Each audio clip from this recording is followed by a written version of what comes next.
শদিয়াত দিবাং নৈত আবদ্ধ নিৰ্বাচনী প্ৰশিক্ষকৰ বাহন লখিমপুৰ লোকসভাৰ অন্তৰ্গত শদিয়াৰ ভোটগ্ৰহণ কেন্দ্ৰলৈ যোৱা বাহন আবদ্ধ হৈ পৰে নৈৰ বুকুত এছডিআৰএফৰ দলে নৈৰ বুকুৰ পৰা উদ্ধাৰ কৰে বাহনখন আৰু আমি দৃশ্য দেখুৱাইছো কিদৰে নদীৰ বুকুৰ পৰা উদ্ধাৰৰ বাবে চলিছে এই অভিযান এই দৃশ্য দেখিবলৈ পাইছে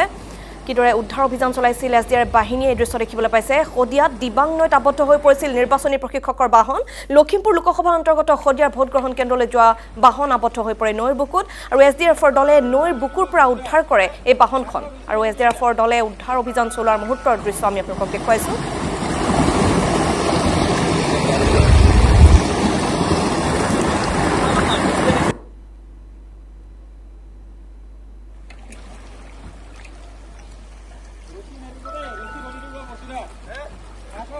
আজি ৰাতিপুৱা 4:30 বজাত আমাৰ ইয়াৰ পৰা মাষ্টাৰ ট্ৰেইনাৰ শ্ৰী অমৰজ্যোতি পেগু তেখেতক আমি আচলতে অমৰপুৰ অঞ্চলৰ বাবে তেখেতক আমি কিউআৰটি হিচাপে নিয়োগ কৰিছিলোঁ তাৰ বাবে আমি তেখেতক প্ৰেৰণ কৰিছিলোঁ ৰাতিপুৱা 4:30 বজাত তেওঁ ইয়াৰ পৰা ৰাওনা হৈছে